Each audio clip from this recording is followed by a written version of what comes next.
Butt hurt now. Ooh. Uh, 731, the link on the breeze. He's the chairman of the Physicians Advisory Group, Dr. Hoa Nguyen. Doc, let's just jump right into it. Kind of alarming, the number of positive tests, the deaths, the hospitalizations keep increasing. How serious is it, Doc? Yeah, I'm not quite sure. It's we're in a lockdown for 7 weeks or plus now, and the number really not going down. They kind of go down a little bit, and then it's going back up again. It's the hospital get hit again. As you can see now, is I think the total COVID patient now. I think the last count 45. That's what I believe from yesterday. So it's going back up and. We expect it to continue to go back up slowly this week and next week if we do not slow down on the positive case. I tell you, but it's we have to do a lot of things differently, look at different angle. Just because I think that what we did in the past few weeks here is slowly fade away. So we have to approach things a little bit different. Um, the family gathering, we see quite a bit of positive now come out of family gathering. I'm not quite sure, but people um, um, still gather. In the last 2-3 weeks or so, and they come in surprisingly that they turn positive. I have no idea, but. Um, and they realize they make a mistake, and that's the story we heard over and over again. Is that we make a mistake of celebrate my mother birthday, whatever, and the whole family get together, and that's something that people realize that it only take one event and we're going backward. So it's just really need everyone to kind of be very cautious on this one. We have Thanksgiving coming up. We have some holiday coming up, and people really have to be very compliant and be very careful on this one. So, yeah, we have you know, um, some increase here in the positivity rate, and Right. uh, we have to approach differently somehow to kind of pass the word out there for people.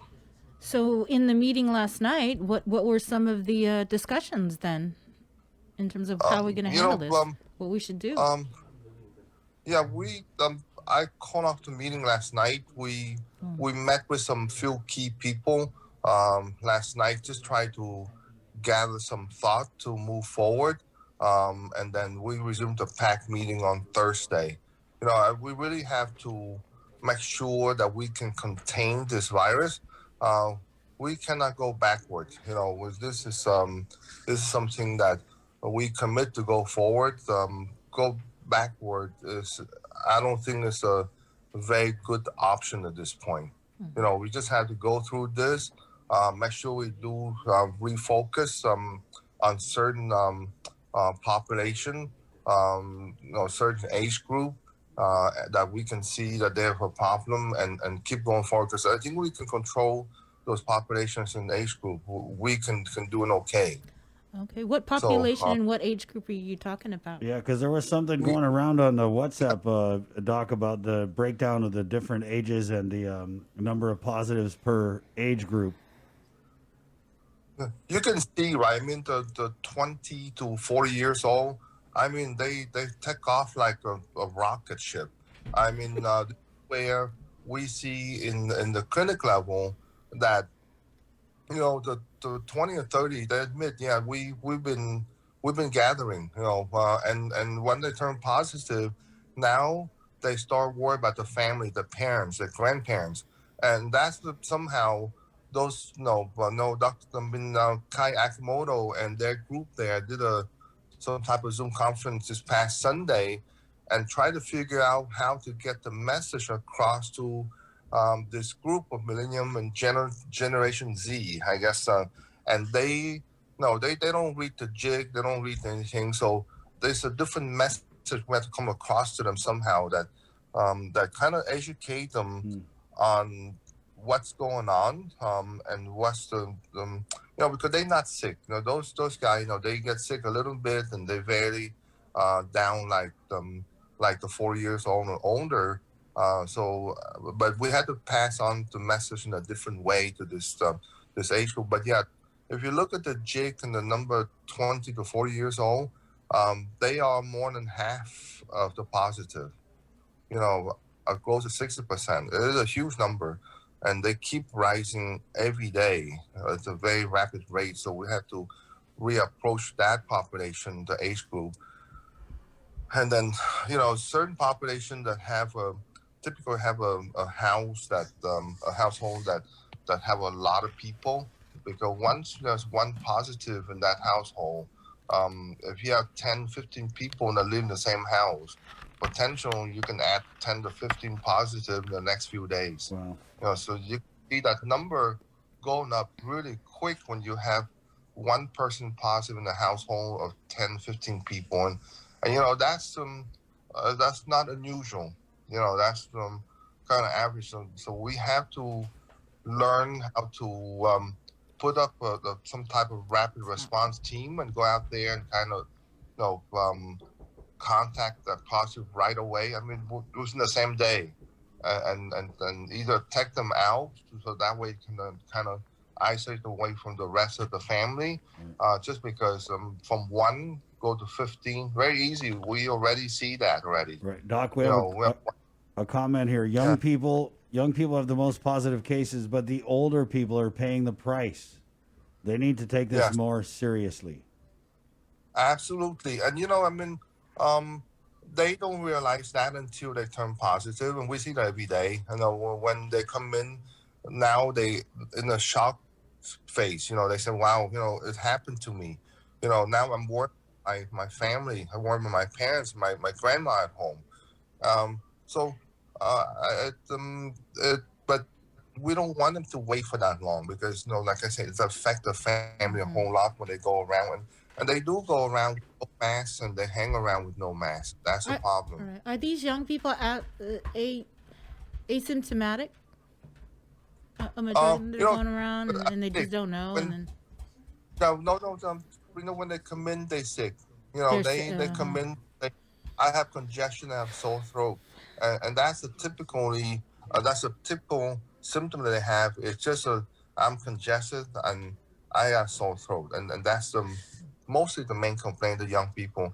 And they don't have a fever. They just like a regular cold. But now they realize, hey, I might have COVID, and so they come in and get tested, and sure enough they have COVID. So, but that's something that I think Kai Akimoto and the young generation, they are working and put some PSA, some video out there in the Facebook and all the website that the young generation are using rather than read the jig. So they got to make an OnlyFans with emojis, just like all emojis. Wash your hands, stay home. There's a comment here. Has the advisory group considered a curfew that might possibly help? I tell you, it's nice that stuff, but I say, we gotta learn that, hey, certain things we gotta move forward. And I think that going backward and doing a restriction right now, kind of halfway, it's really hard to do, to go backward.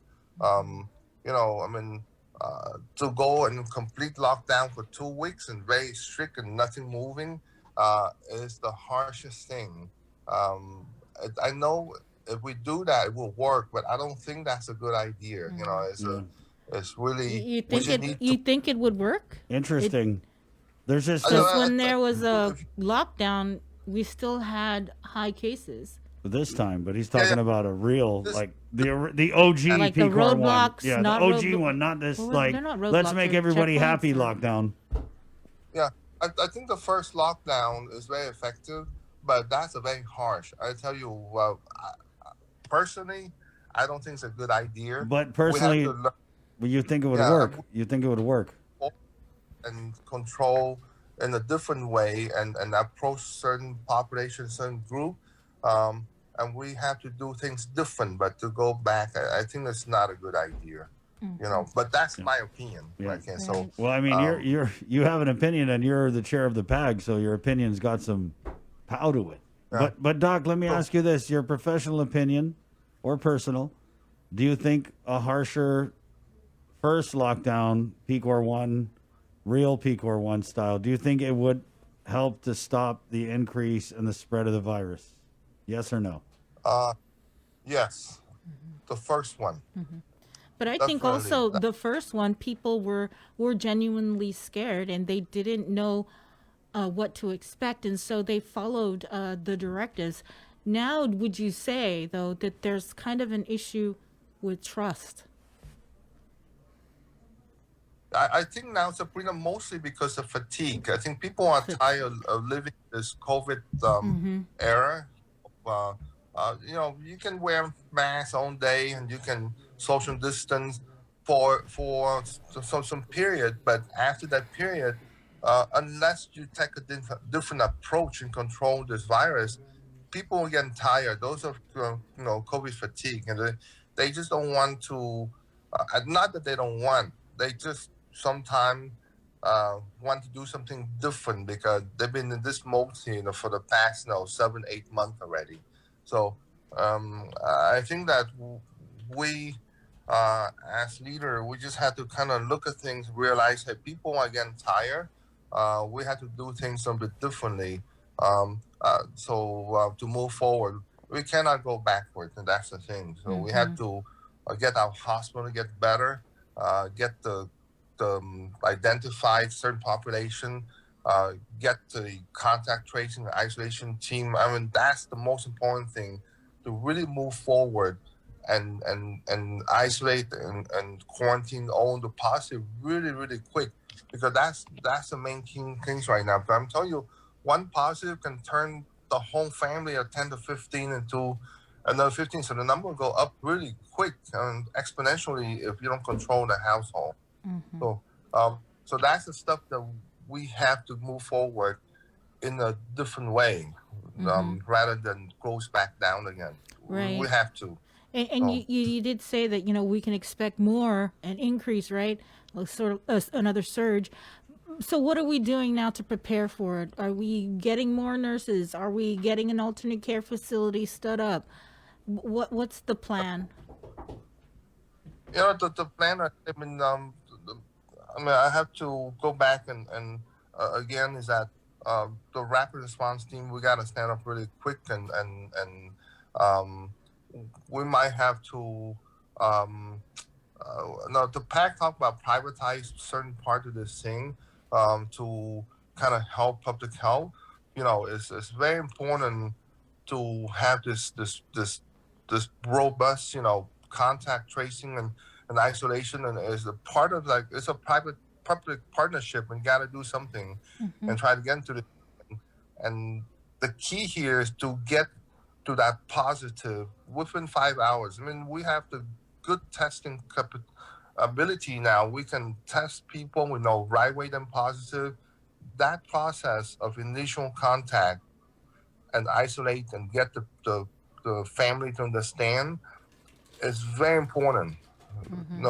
This is how we move forward, and that team or whatever who belong to that team is really need to move really fast. We still have people that positive and have not been in contact, for tracing now for 3, 4, 5 days, and that's where we're gonna lose the battle if we don't have a very robust system on it. And we got to say that, hey, in order for us to get better and get this item moving, we have to know that, hey, we got to improve at a certain point, and that's the key, that we have to move forward. We, like I said, we know where we need to improve.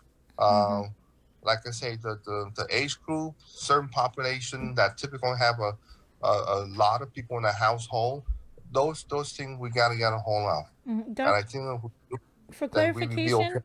are you saying that we don't have a robust contact tracing program? Because if the oversight hearing last week, it seemed like, oh man, we're doing so awesome. It's No, I mean, even Hawaii, the state Hawaii, and everyone else, that's just probably the weakest link of them all, and this whole um, fighting for the COVID-19 is that the isolation and the contact tracing. I mean, you were said in San Francisco, they have a huge team, and they hold around 80% or so on the success rate of try to reach somebody that's positive and isolate and do start a contact tracing. I mean, right now, I tell you, no, we no, we have to say that no, we don't have the most robust system of them all on the contact tracing. And as a physician advisory group and everyone else, we really need to kind of delve down to the number, and we need to pull out to see what percentage of positive case that we are to reach within the first 24 hours. We need to delve down to how much percentage of the positive that we started contact tracing.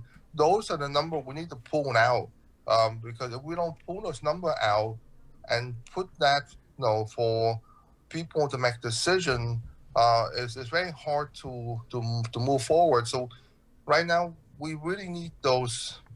I don't know. We need to. I still feel like we're very short. We need to hire a lot more people. And no. So the governor agreed. So that we need to hire a lot more people. So we um, need to stand up that in order for us to move forward, and we really need to. So the PAC are harping, for us to have a much better contact tracing team. Gosh, did And you the watch isolation. that oversight hearing? It really did sound like I did. we're doing great. Yeah, We're I hiring. I know, but I mean, I watched that, and personally, I look at it and say, I don't think so. We have to do better, and I think we have to do better than that. At 5 to 7 months, 8 months in, we got to have those data in front of us right away, and we don't need to go and look for it. So it it helped us to make decision for the governor. It helped the public to understand more, and because remember, this is the home community.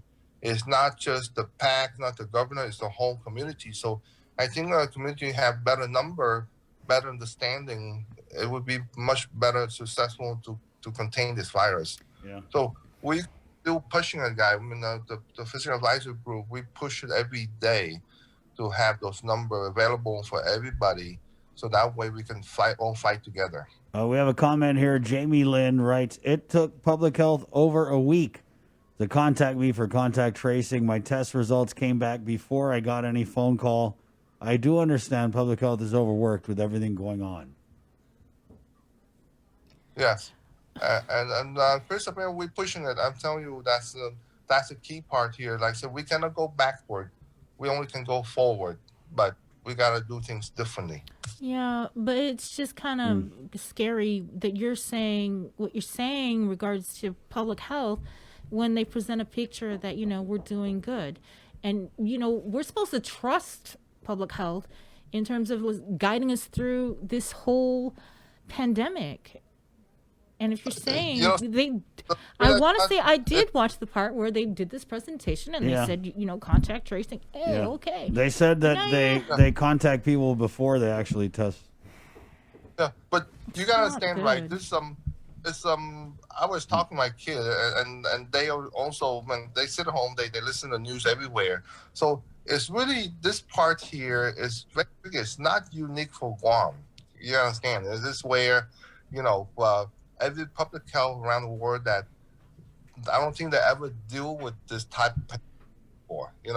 We can survive with regular breakout with dengue fever, with the mosquito and with TB, but for this scale of pandemic about the COVID-19, I don't think it's a lifetime anyone ever see one before. Mm-hmm. So it's something that um, public health and location will have problem. But the key is to know that you have a problem, and the key is to move forward to fix it. So that's the thing. So we all, like I say, um, the meeting that we need last night is basically to refocus again, to get the pack and to move forward with public health, um, and improvement their process to get that. And that comment you have is very true. It takes too long for the contact tracing to reach the positive, and every day that you don't reach that person, you get further behind, and that's something that within 24 hours we set the metrics that those steps have to happen within one day.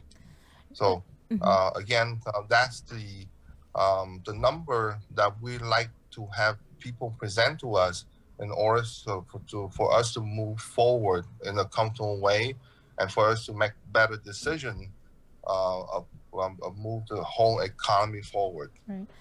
Doc, one of the things has been a recurring theme, at least this week. It's people that we've interviewed that have said that the government, they lack compassion in terms of, for example, the three sisters that came in after their sister died here on Guam, and their hardship exemption at first was denied, and then all of a sudden it was approved. They got to they tested out of quarantine. Then you have a situation non-COVID related with Gayleen Cruz, whose husband has been sick. He's been at the Guam Regional Medical City, not having, he doesn't have COVID, and she's unable to be by his bedside As a caregiver. yes, and he's having a surgery on Thursday, and she has been trying. She's written to elected leaders to see if some sort of caregiver program can be implemented.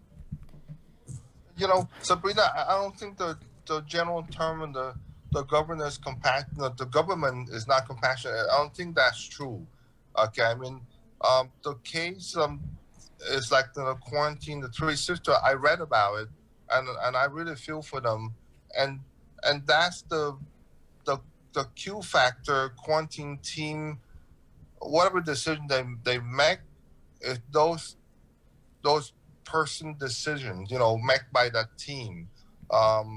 It's not the government. I tell you, I don't think overall the government we feel that way. I'm not the government, but I don't think just the same thing as the government, try to help the situation on the COVID death. They are compassionate. It's just that those decisions is made by a team that, like I say, it need improvement.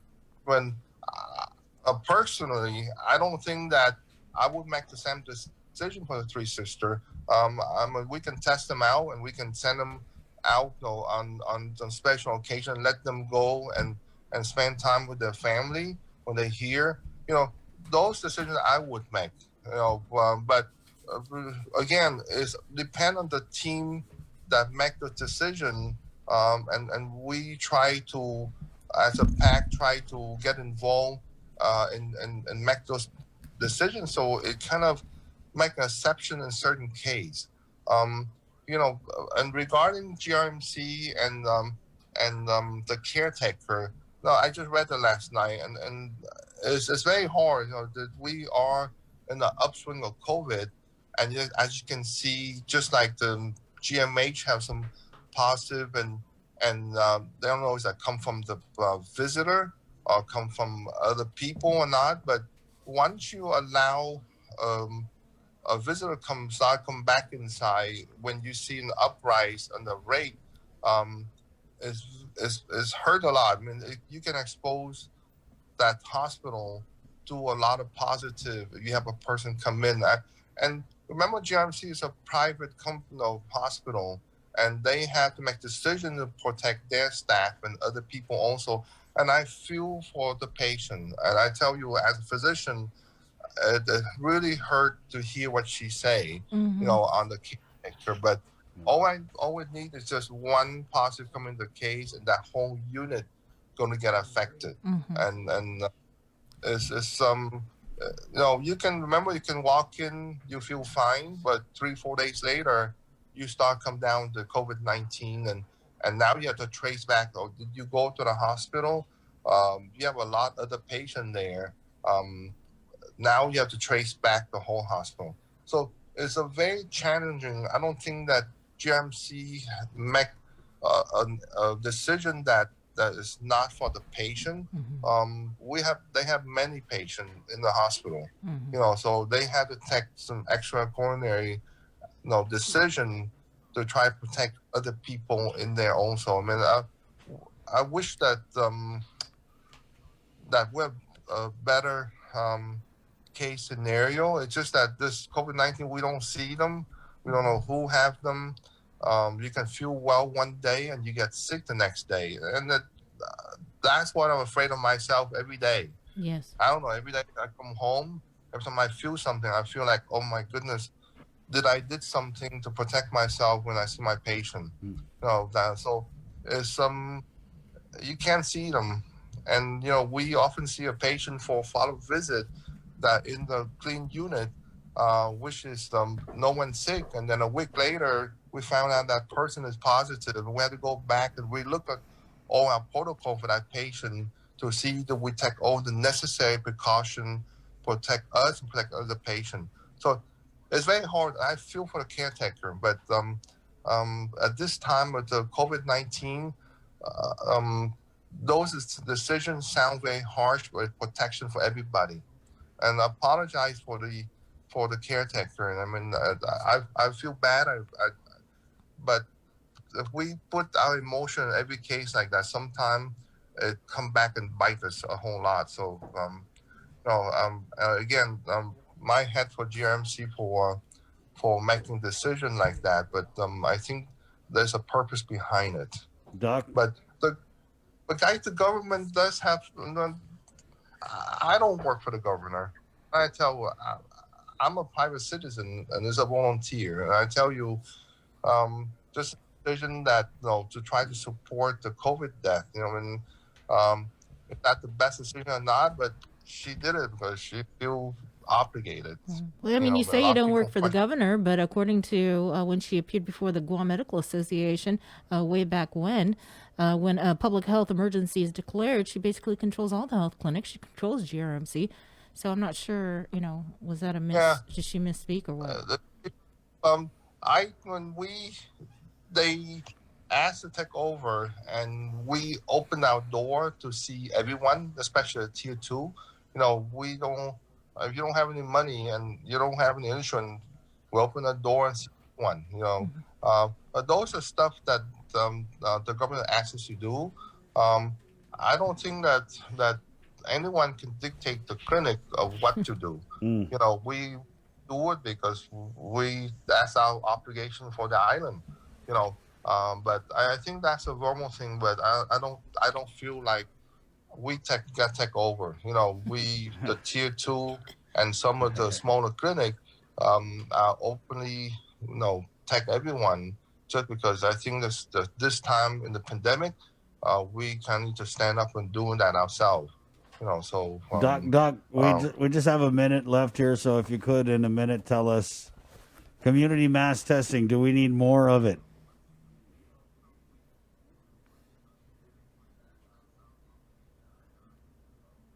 I think he froze. Oh. Yeah. He was going to say yes, though, I'm pretty sure.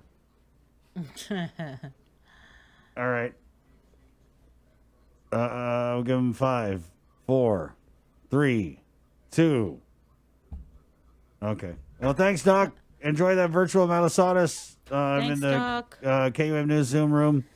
Stay safe. Yeah, it's Wednesday, October 7th. We're KUAM FM in Agotnia, Guam. To our viewers on KUAM TV, it's been a blast this morning. Thank you so much. You catch the rest of the show. There's a whole lot coming up. You know what they say, miss a link, miss a lot. That's on the way. Okay, so KUAM TV, está. Adios. Let's kind of go over some of the comments here.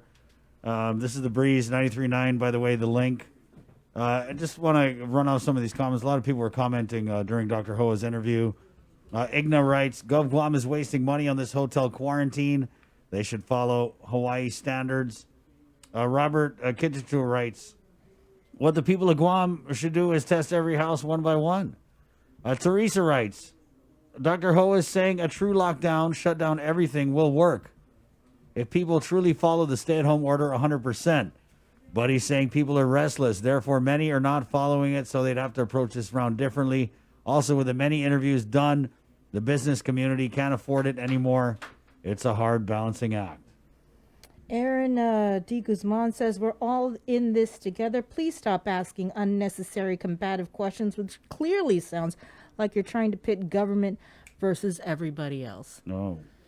Rosemary LaGuardia writes, what he is Sorry, saying but is, if there's people hungry out there, people are dying, I'm going to ask whatever I want to ask. Yeah. But thank you. Thanks for listening.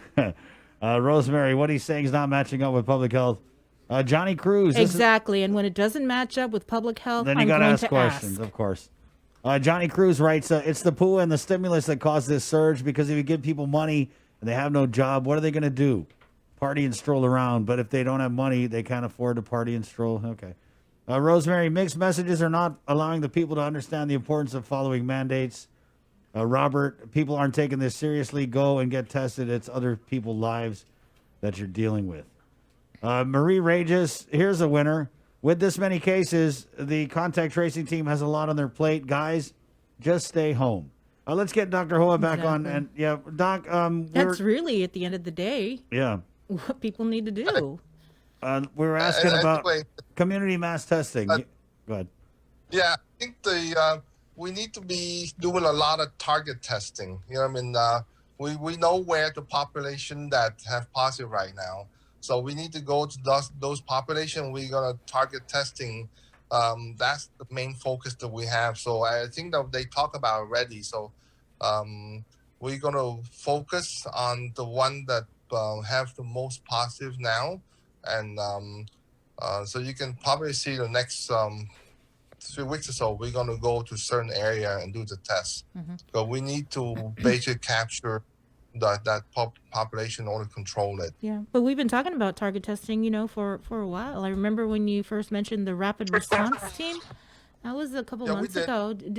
Is it just we just never really fully implemented that, or? I think we did some target testing in certain group, Sabrina. But now, that remember, it's pandemic kind of changed on a weekly basis, and now so we know that certain group have a rise in the rate right now, so we're gonna go after that group, and in order to kind of to curve this positivity rate. But we know which group we have to go to now. Public health have to. I think they already start to ramp up and plan on this target group already. PSAs, you mean? Oh, no. We're talking about go out there and a certain area and test everyone. So it's not testing Digo, it's not testing and Derido, it's not testing Humanic. It's just testing certain group of people that we identify that hey, there's a big increase in that group. Yeah. Okay, Doc. Okay, so we might go up to a certain area, not the village. Okay. But again, ask people to really not to do so much gathering. And I feel for them. I know that they want to gather for their family and celebrate the birthday of someone. But when they come in positive, they know, oh, Doc, I make a mistake. And that's something that we like not to hear them so much. So ask the people. I know COVID fatigue and all this thing we've been in for a long time already, but just be patient. Like I said, we have Thanksgiving coming up, and that's something that we're not looking forward to, just because we know they might have an increase in the rate there. Right. Okay, Doc. Thank you. Right on. So Thanks, safe, Doc. guys. Okay. You too. Stay Wash your safe. hands. Bye. Okay, bye. Yeah, we just put in a virtual hand washing station in the Zoom room. Chris, I wanted to say something because, Yeah, when I was sitting back, in the background